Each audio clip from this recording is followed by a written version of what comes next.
কেমন মানুষ।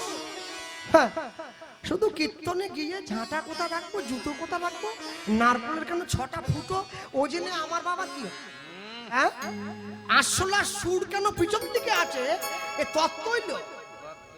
এ সুর না থাক, আসলা কুমির হয়ে যাক, ওতে আমার বাবা কি। মেয়েরা পায়ে কালো কার কেন পরে, ইউটিউব বালাগুলো সেরকম হয়েছে, ভিউয়ার পাবে, লিখে দিল কালো কারের ছবি দিয়ে লিখে, মেয়েরা পায়ে কালো কার কেন পরে। দেখুন তত্ত্ব কথা কি বললেন, বাস মানুষ শুনছে। এই কি কীর্তন নিয়ে ডাক্তার নিয়েছি নাকি, হ্যাঁ তত্ত্বের নামে গর্ত ফেরি, একে তত্ত্ব কথা বলে না। তত্ত্ব কথা কোনটাকে বলে জানেন, যা শুনলে আমার জীবনের উন্নতি হবে তাকে তত্ত্ব কথা বলে। আমাকে ফোন করে একজন বলছে, কৃষ্ণবাবু 2023 সালে আপনাকে ফোন করেছিলাম, ডেট ফাঁকা নেই। 24 সালে ফোন করলুম, ডেট ফাঁকা নেই। 2025 সালের ফাল্গুন মাসের 20 তারিখে আপনার ডেট হয়েছে আমাদের গ্রামে। আলি বলুন কি করব, বলে এখন থেকে বলে দেন তুলসী মঞ্চ কোন দিকে রাখবো। আমায় বলছো কেন, তোমার গ্রামে তোমার যে ঘরের পুরোহিত ঠাকুর মশাই, তুমি তাকে বলো, আমি কি ঠাকুর মশাই নাকি। বলে না, আপনার বদলে 23 সালে যে এসেছিল সে বলে বাঁ দিকে রাখো, সে 60,000 টাকা নিয়েছে। 24 সালে যে এলো সে 80,000 টাকা নিয়েছে, বলে ডান দিকে রাখো। তা আমি বললাম, আমি তো 60ও নয়, 24ও নয়, 80ও নয়, আমি তো মাঝামাঝি পড়ে আছি। বলে না, এখন থেকে বলে দেন, আসরে এসে বললে আবার আমাদের গ্রামের মায়ে বউরা সব কনফিউজ হয়ে যায়। আমি চিন্তা করলাম, শালা দুদিকই তো বলে দিয়েছে, ডাইনও নাই আর বাঁও নাই, আমি কোথা বলবো। একটা দিক ফাঁকা থাকলে টুম করে বলে দিতাম, কি করব। আর ও তো নাছড় বান্দা, ফোন ছাড়বে না, হলে ঘুরে ঘুরে ফোন করবে। হ্যাঁ, আমি বললাম মা তার কাজ করো, বলে কি, আলে উপরে টাঙিয়ে রাখো শিখেতে করে। দুদিক তো হয়ে গেছে, আর তো নাই। দরজার মাথায় ঝুলি রাখো, বাড়ির থেকে বেরোবার সময় ঠুকো খাবে, ঢোকার সময় ঠুকো খাবে। সেটা কি যন্ত্রণা বলুন দেখি। আরে তুলসী মঞ্চ যার যেদিকে খুশি সেদিকে রাখবে। আমি কলকাতায় ফ্ল্যাটে থাকি, আন্দুলে ফ্ল্যাট কিনেছি, আমার জায়গা নেই, আমি কোথায় রাখবো বলো। মোট কথা হলো, আমি যদি হিন্দু হয়ে থাকি আমাকে তুলসী মঞ্চ রাখতে হবে, এটাই সিদ্ধান্ত। হরি বল, হরি বল। আমি যেদিকে খুশি রাখবো, বাড়ির থেকে বেরোবার সময় তাকে দর্শন করব, ঘরে ঢোকার সময় দর্শন করব, ছোট্ট টব রাখবো, সন্ধ্যেবেলা করে রেখে দিয়ে চারদিকে পরিক্রমা করব, নম নম তুলসী কৃষ্ণ প্রেয়সী, ঝামেলা শেষ। কি ডান দিক বাঁ দিক সামনের দিক পিছু, মানে জীবন জ্বালিয়ে দিল একবারে। মনে রাখবেন, যে যেভাবে পারেন চলবেন, কিন্তু সব সময় ঈশ্বরকে সাক্ষী রেখে পথ চলবেন। বাসুদেব দত্ত গৌর আনতে বেরিয়ে পড়েছে, মনে মনে ভাবছে আমার স্ত্রী আমাকে গৌর দেবো বলেছে, কিন্তু কেরম দেবো এটা তো বলিনি, আমি একটা ওই মাটির ঠাকুর কিনে বরং দিয়ে দেবো। মাটির ঠাকুর কারা বানায়, যারা কুমোর হয়, পটদার মিস্ত্রি। মনে পড়ে গেছে বাল্যবন্ধু জ্যোতির্ময় পালের কথা, এই কলকাতায়। হ্যাঁ, তখন তো কলকাতা ছিল না, এখন কলকাতার মধ্যে পড়েছে। পায়ে হেঁটে চলে আসছে কুমোরটুলিতে, খুব পরিচিত গান আপনাদের, পথ চলিতে আর বলিতে, পথ চলিতে আর বলিতে। এই গানটি স্বামী সর্বানন্দ গিরি মহারাজের গাওয়া, তার লেখা। হারমোনিয়াম গেয়ে গেয়ে মানুষের দরজায় ঘুরে ঘুরে ভিক্ষা করতেন, এই গানটি উদাত্ত কণ্ঠে গাইতেন।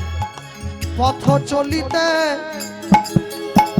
আর বলিতে, উলুধ্বনি। পথ চলিতে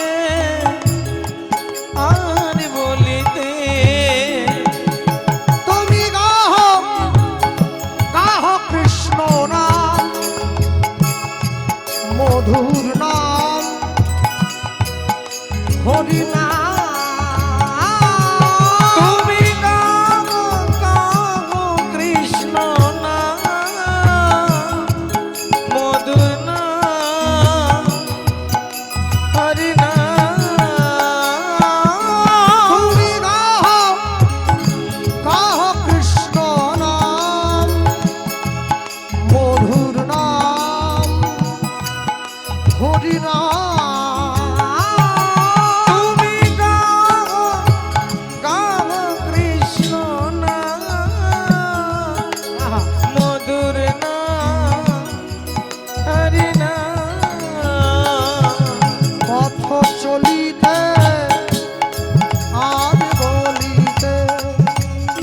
পথ চলিতে আর বলিতে পথ চলিতে আর বলিতে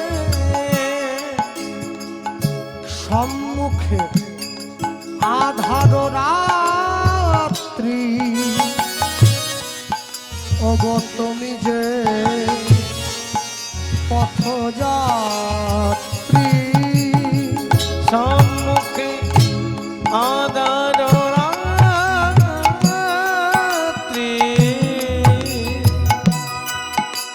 অগ তুমি যে পথযাত্রী বল সম্মুখে আধার রাত্রি ওগো তুমি যে পথযাত্রী সম্মুখে আধার রাত্রি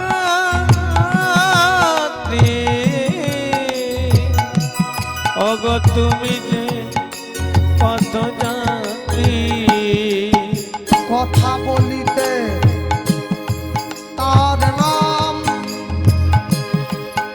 পথে চলিতে তার নাম কভু বিপদে তার নাম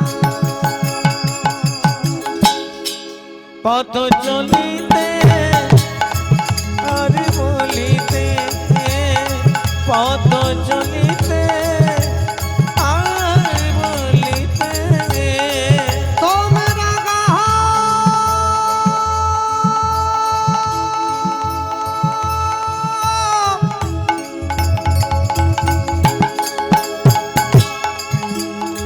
কৃষ্ণ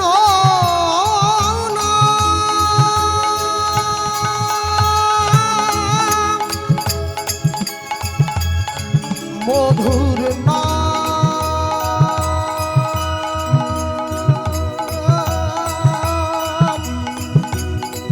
গাহো না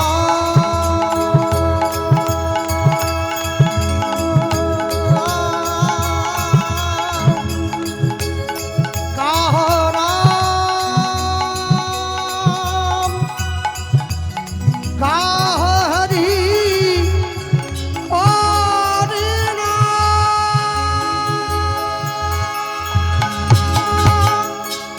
পথ চলিতে আর বলিতে পথ চলিতে আর বলিতে তোমরা গাও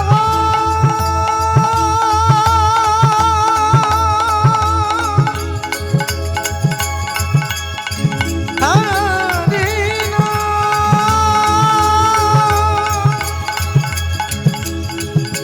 কৃষ্ণ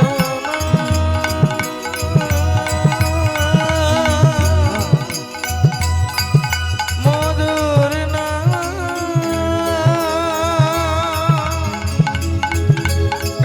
হরি হরি নাম কৃষ্ণ নাম কৃষ্ণ নাম মধুর নাম মধুর নাম হরি নাম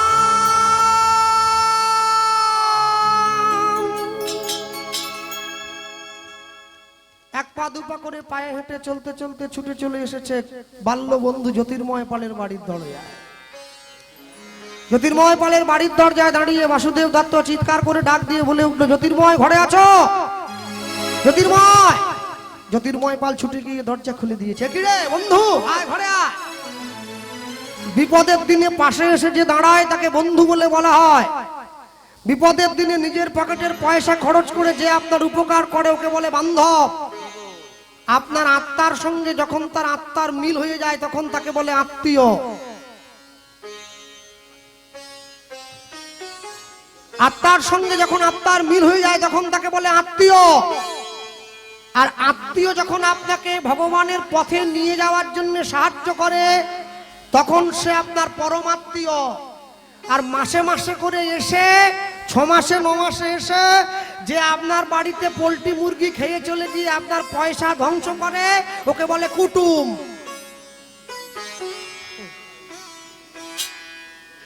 আত্মীয় আর কুটুমের মধ্যে তফাৎ আছে। আত্মীয় আর কুটুমে অনেক তফাৎ, দুটোকে এক করে দিলে হবে না। ভক্তমণ্ডলী, ভক্তিমতী মায়েরা নিয়ে গিয়ে সম্মুখে দাঁড় করিয়েছে। বাসুদেব দত্তের সামনে দাঁড়িয়ে জ্যোতির্ময় পাল বলছে, বন্ধু আমার ঘরের দরজায় কি মনে করে এলি? না মানে আমার একটা ঠাকুর লাগবে বলে এসছে। ঠাকুর নিবি? হাত ধরে ঘরে নিয়ে গেছে। দেখ দেখ দেখ, গোডাউনে বসে আছে। আপনাদের বলি গোডাউনে বসে আছে, একবার দেখ কোনটা নিবি। পেটটা ভুড়ি করে আছে, চলবে? সুর আছে, পেট ভুড়ি করে। ওই দেখ গণেশ, গণেশ বলে না না, যা বড় পেট, বাবা ভাবিনি। আচ্ছা, যে ঠাকুরটা হাতে খড়গ নিয়ে আছে, শিবের বুকে পা তুলে, কালী বল না, দেখেই কেমন ভয় লাগছে। তাহলে কোন ঠাকুরটা নিবি? না মানে বলছিলাম কি, যে ঠাকুরটা নেব ওই ঠাকুরটা এখনো বাজারে আসেনি, আমি অর্ডার দেব, তোকে একটু বানিয়ে দিতে হবে আসতে। আচ্ছা, এই যে আজকে সবাই মিলে ভগবানের নাম শোনার জন্য যেমন ছুটে ভিড় করে এসেছেন, আরেকটা কাজ করতে পারেন, আমি আসি যাই আর না আসি, এই যে এত সুন্দর জগন্নাথ দেবের মন্দিরটা তৈরি করেছেন গ্রামের মানুষ সকলে, সবাই মিলে 10 টাকা 20 টাকা 50 টাকা করে দিয়ে মন্দিরের উপরে একটা মাইক আর মেশিন লাগাবেন। আছে? নেই? মাইক আর একটা মেশিন লাগাবেন। প্রত্যেক দিন ভোর 5টা থেকে আমার ইসলাম ধর্মের ভাইয়েরা নামাজ পড়ে। আমাদের গ্রামের মন্দিরে প্রত্যেক দিন ভোর 4টে থেকে মাইকে হরিনাম সংকীর্তন বাজবে। নাম সংকীর্তন শুনে গ্রামের মানুষের যেন ঘুম ভাঙে, তবে মানুষের সুদিন ফিরবে, না হলে ফিরবে না। হ্যাঁ, শুধু নিজে ভালো থাকবো, নিজে ভালো খাবো, নিজে ভালো ঘুমবো, এজন্য করলে হবে না। কার্তিক মাসে নগর পরিক্রমা করবেন, শিখল করতাল নিয়ে গ্রামের সকলে মিলে মায়েরা ভোরবেলা করে ঘুম থেকে উঠে গ্রামে গ্রামে পরিক্রমা করবেন, নগর সংকীর্তন করবেন। দিবে আর নিবে, মিলিবে মেলাবে, যাবে না ফিরে এই ভারতের মহামানবের সাগর তীরে। ভক্তমণ্ডলী, ভক্তিমতী মায়েরা, কেন জানে? পড়াশুনো শিখে বিদ্যা যদি শ্রেষ্ঠ অর্জন করা বিদ্যা হতো, তাহলে বিবেকানন্দের মতো এত শিক্ষিত ছেলে হয়ে রামকৃষ্ণ পরমহংস দেবের মতো একটা মূর্খের পায়ে গিয়ে গড়িয়ে পড়তো না। একটা কথা মনে রাখবেন, বিবেকানন্দ যে শিক্ষিত হয়েছিল, রামকৃষ্ণদেব অত শিক্ষিত কিন্তু ছিলেন না। রামকৃষ্ণদেব মূর্খ ছিলেন, স্কুলের দরজা পর্যন্ত দেখেন নাই। বিবেকানন্দ সে সময়কার দিনে গ্র্যাজুয়েট ছিলেন। সম্মুখে গিয়ে দাঁড়িয়ে প্রশ্ন করেছিলেন, কার সামনে জানেন? বিদ্যাসাগরের সামনে। আমি শুনেছি, আমার মা বলতো জীবনে নাকি মানুষের সঠিক পথ অবলম্বন করতে গেলে গুরু করতে হয়। আপনি আমায় বলতে পারেন কোথায় গেলে যোগ্য গুরু পাবো? বিদ্যাসাগর উত্তর দিয়েছিলেন, গঙ্গার পাড়ে কামারপুকুরে একটা লোক আছে যার নাম গদাধর চট্টোপাধ্যায় বলে শুনেছিলাম, যে নাকি রামকৃষ্ণ পরমহংসদেব হয়েছে। তুমি যদি একবার তার কাছে যেতে পারো, পেলেও পেতে পারো। খবরদার! কার কথা বলছেন আপনি? যে স্কুলের দরজা দেখেনি, যে মানুষটা সারা জীবন মূর্খ হয়ে থাকলো, আমি একটা এত শিক্ষিত ছেলে হয়ে আমি তার কাছে যাব? বলে একবার যেহেতু দেখো। বিবেকানন্দ মনে মনে ভাবছেন, আমি রাতের অন্ধকারে যাব, দিনের বেলা গেলে লোকে আমায় খারাপ বলবে। রাতের অন্ধকারে চাদর মুড়ি দিয়ে চলে গিয়েছেন রামকৃষ্ণদেবের পাতার কুটিরে। দরজার বাইরে দাঁড়িয়ে আছেন, দরজাটা আলতো করে ভেজানো আছে।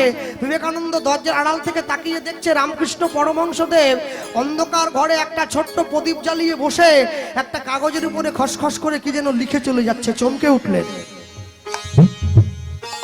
যে মানুষটা লেখাপড়া জানে না, স্কুলে যায়নি, সে লেখছে কি করে? কি করে লেখছে? দরজার বাইরে দাঁড়িয়ে আছে, মনের মধ্যে চিন্তা ঘুরপাক খাচ্ছে। আর ঘরের ভেতর থেকে রামকৃষ্ণদেব বলে উঠলো, কে রে নরেন এলি? কি ঠাকুর, তুমি আমায় চিনতে পারলে? হ্যাঁ রে, চিনতে পারলাম, কিন্তু তুমি তো পেছন ঘোরনি, তুমি তো সেদিকে মুখ করে আছো।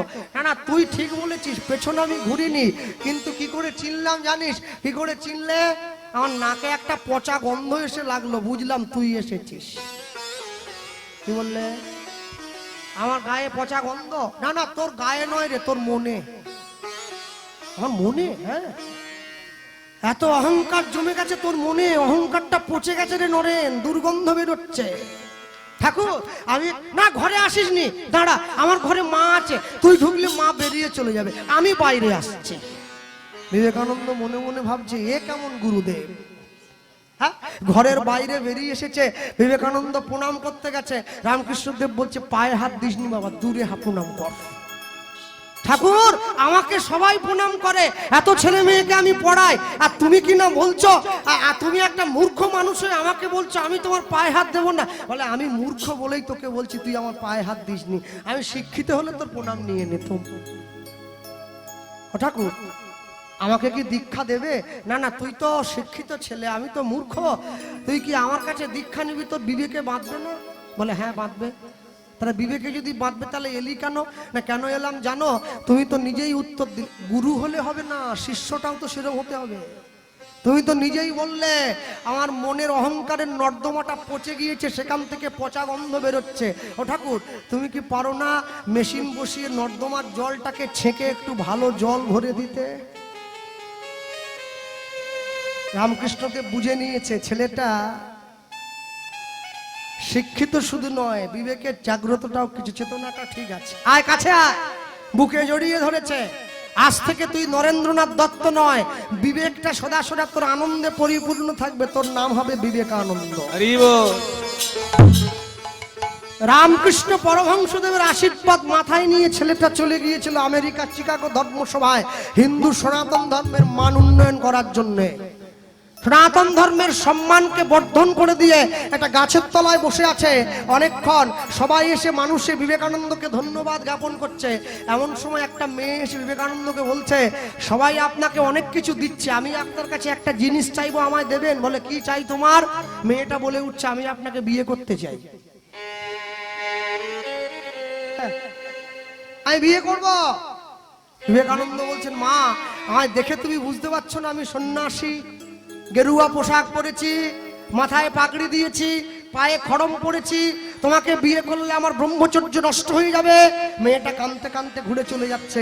বিবেকানন্দ মেয়েটাকে ডেকে প্রশ্ন করেছিলেন আমেরিকার মাটিতে এত ভালো ভালো ছেলে থাকতে তুমি আমাকে বিয়ে করতে চাও কেন? বলে কেন বিয়ে করতে চাই জানো?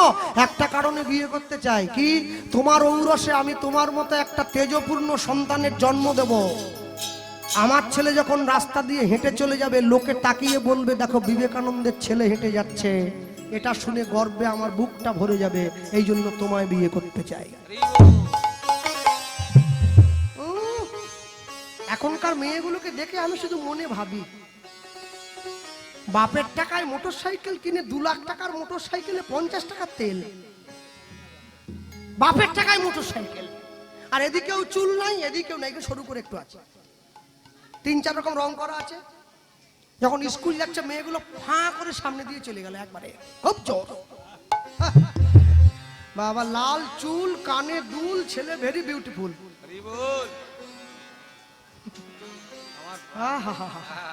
একটা মেয়ে আরেকটা মেয়েকে ডেকে বলছে যা দেখেছিস যা জোরে গেল না আমার প্রাণটা নিয়ে চলে গেল, প্রাণ নিয়ে চলে গেল। তার ছেলে হইল, তার ছেলে হইল। ছেলে হতে হলে এইরকম হতে হবে। 100টা সন্তানের জন্ম দিয়ে কি করবে? চোর ছেচর গুন্ডা বদমাশ চিটিংবাজ ফেরেববাজ লাফচাল ফাঙ্গা। জন্ম দিতে হলে একটা সুভাষচন্দ্র বসুর জন্ম দাও, একটা বিবেকানন্দের জন্ম দাও, একটা বিদ্যাসাগরের জন্ম দাও, দেখবে তুমি চলে যাওয়ার পরেও জগৎ মাঝে তোমার সুনামটা থেকে যাবে। ভক্তমণ্ডলী মায়েরা মেয়েটাকে ডাক দিয়ে যখন বিবেকানন্দ বলল, বিবেকানন্দ বুঝে নিয়েছে মেয়েটার দৃষ্টি অনেক দূর। বিবেকানন্দ বলছে জানো মা আমার মনে একটা ইচ্ছা ছিল। কি ইচ্ছা? তোমার দরকার আমার মতো একটা ছেলে, তাই তো আমাকে বিয়ে করবে? বলে হ্যাঁ আমারও দরকার তোমার মতো একটা মা। একটা বুদ্ধি করলে হয় না? কি আজ থেকে তুমি যদি আমাকেই তোমার ছেলে করে নাও তাহলে কেমন হয়? তাহলে আমার ব্রহ্মচর্যটাও অটুট থেকে গেল, তোমাকেও বিয়ে করতে হলো না, তুমিও আমার মতো ছেলে পেয়ে গেলে, আমিও তোমার মতো মা পেয়ে গেলাম। মাকে মাদার আর্থারের নোবেল, ছেলেকে স্বামী বিবেকানন্দ। ভারতবর্ষে এসে মাকে ভগ্নী নিবেদিতা, দেশের জন্য প্রাণ নিবেদন করে দিয়েছেন ভগ্নী নিবেদিতা, ছেলে স্বামী বিবেকানন্দ। মনে রাখবে সন্তান মায়ের সম্পর্ক এমন হওয়া উচিত যা মানুষের অন্তরে জন্ম জন্মান্তর ধরে শুধু শুধু নয় যেন দাগ কেটে যায়। তুমি তো মিছে মায়ার পিছনে ছুটে যাচ্ছ সারা জীবন। বিখ্যাত লেখকের বিখ্যাত গান আছে না, এ প্রসঙ্গে মনে করে দেবো ছোট্ট করে। তুমি কটা রাত কাটিয়েছ জেগে, শুধু স্বপ্নের মিথ্যে আবেগে, কি সুখ জলাঞ্জলি দিয়েছ যে তুমি সুখের সাগরে ভাসবে। পথের কাঁটায় পায় রক্ত না ঝরালে এখানে কি করে তুমি আসবে। কফোটা চোখের জল ফেলেছ যে তুমি ভালোবাসবে। পথের কাঁটায় পায় রক্ত না ঝরালে এখানে কি করে তুমি আসবে। কফোটা চোখের জল ফেলেছ যে তুমি ভালোবাসবে। এই যে মায়েরা বসে আছে, আমার কথায় কেউ দুঃখ পাবেন না। মাতৃগর্ভে সন্তান আসলে, মাতৃগর্ভের মধ্যে সন্তান থাকলে ডাক্তারবাবুরা বলে দেয় তোমাকে বিশ্রাম নিতে হবে, তোমাকে আরাম করতে হবে। তুমি বিশ্রাম নেওয়ার জন্য কি করলে? তুমি ঘরে থাকবে, রামায়ণ পড়বে, মহাভারত পড়বে, গীতা পাঠ করবে, হরিনাম সংকীর্তন করবে। তুমি তা না করে নাইটি একটা পরে বিকেল 4টের সময় বাজারের মোড়ে ঘুরে বেড়াচ্ছ। তুই মনে মনে কি ভাবলে? আমার পেটে রবি ঠাকুর আসছে। রবি ঠাকুর চোর আসবে, চোর। এত সহজ নয়। জীবনকে উপলব্ধি করতে গেলে এত সহজে উপলব্ধি করা যায় না, উপলব্ধি করা শিখে নিতে হয়। এখনো সময় আছে, এখনো পর্যন্ত সময় আছে। হ্যাঁ, 33 কোটি দেবদেবী ভারতবর্ষে আছে। দয়া করে যীশু খ্রিস্টের লকেট পড়া ছেড়ে দাও, দয়া করে লুঙ্গি পড়া বাদ দাও। লুঙ্গি বাঙালি পড়বে না, লুঙ্গি হাসেম মিয়া পড়বে, মসজিদে যাবে। তুমি লুঙ্গি পড়বে কেন? বাঙালি লুঙ্গি পড়ে না, ধুতি পড়ে। ছেলে মেয়ের জন্মদিনে কেক কাটা ছেড়ে দাও, ছেলে মেয়ের জন্মদিনে মাছ মাংস করে খাওয়া ছেড়ে দাও। মঙ্গলিক কার্য মঙ্গলিক কার্যের মতো করে পালন করো। কেন জানো? মনে রাখবে, যদি তোমার রক্ত পরীক্ষা করাও, শরীর দুর্বল লাগে, রক্ত পরীক্ষা করাও সুগার হয়েছে কিনা। যদি নাকে গন্ধ না পাও, করোনা পরীক্ষা করাও করোনা হয়েছে কিনা। আর যদি হিন্দু হয়ে হিন্দুদের বিরুদ্ধে কাঠি করতে ইচ্ছা হয়, তাহলে ডিএনএ পরীক্ষা করাও জন্ম ঠিক আছে কিনা। হরি বল, হরি বল।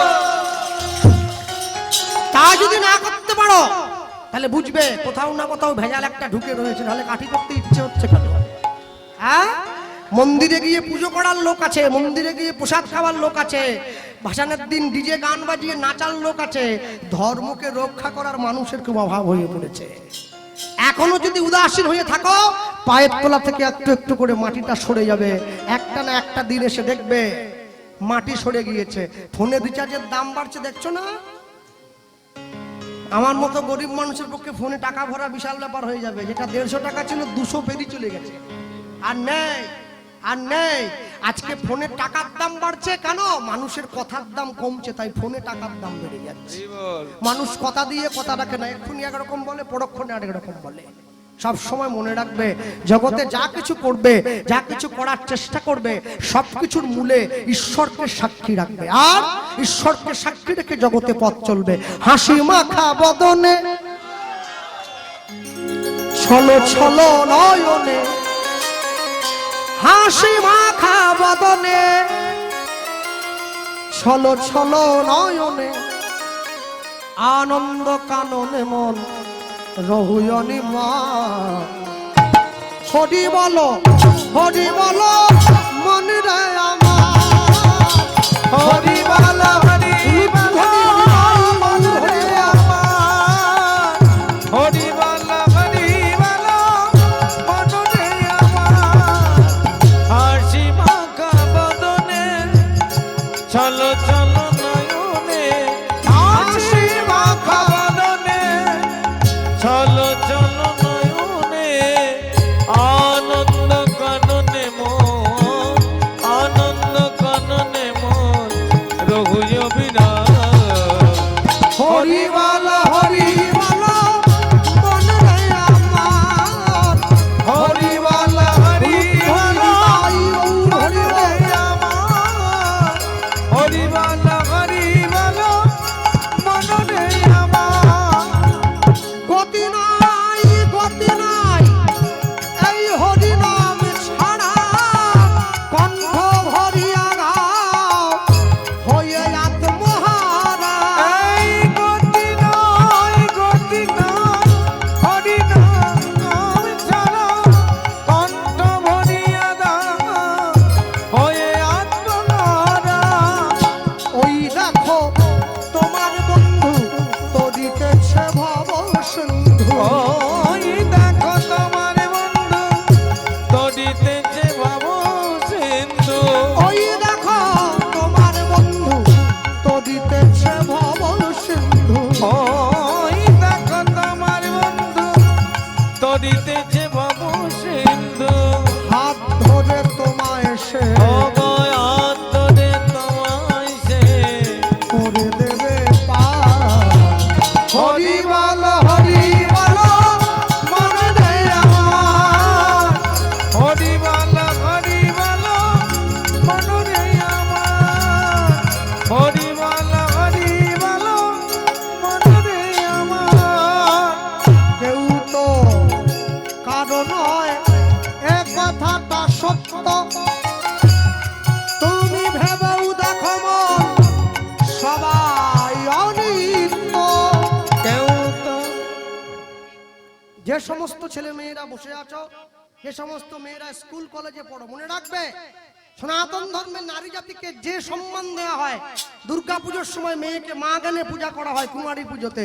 এই সম্মান পৃথিবীতে কোনো ধর্মে কোনো সম্প্রদায়ে কেউ কাউকে কোনো জাতিকে দেয় না এরপরেও যদি তোমরা অন্য ধর্মের প্রতি আকৃষ্ট হয়ে ছুটে যাও তোমাদের থেকে বড় দুর্ভাগা আর কেউ হবে না কেউ তো কারো নয় এ কথাটা সত্য তুমি ভেবেও দেখো মন সবাই অনিত্য কেউ তো কারো নয় এ কথা যে সত্য ভেবেও ভেবো না মন সবাই অনিত্য ওই দেখো শ্মশানে কিবা রাত্রি দিয়ে ওই দেখো শ্মশানে কি বরাত্রি দিনে ওই দেখো শ্মশানে কিবা রাত্রি দিয়ে ওই দেখো শ্মশানে কি বরাত্রি দিনে পুড়িতেছে মানুষে ও গো পুরিতেছে মানুষে যত অহংকার হরিবল হরিবল মন রে আমার হরিবল হরিবল মন রে আমার হাসি মাখা বদনে চলো চলো নয়নে আনন্দ কাননে মন আনন্দ কাননে মন প্রভু অভিনয় হরিবল হরিবল মন রে আমার হরিবল হরিবল মন রে আমার হরিবল হরিবল মন রে আমার নিতাই গৌর প্রেমানন্দে হরিবল নিতাই গৌর হরি হরিবল ঠাকুরটা কেমন হবে বাসুদেব দত্ত জ্যোতির্ময় পালকে বুঝিয়ে বলছে ঠাকুর চাই কবু হাসে কবু কাঁদে হিয়া স্থির নাহি বাঁধে নাই বাদে কখনো বা ধুলায় গড়া গড়ি যা ধুলোয় গড়া গড়ি যা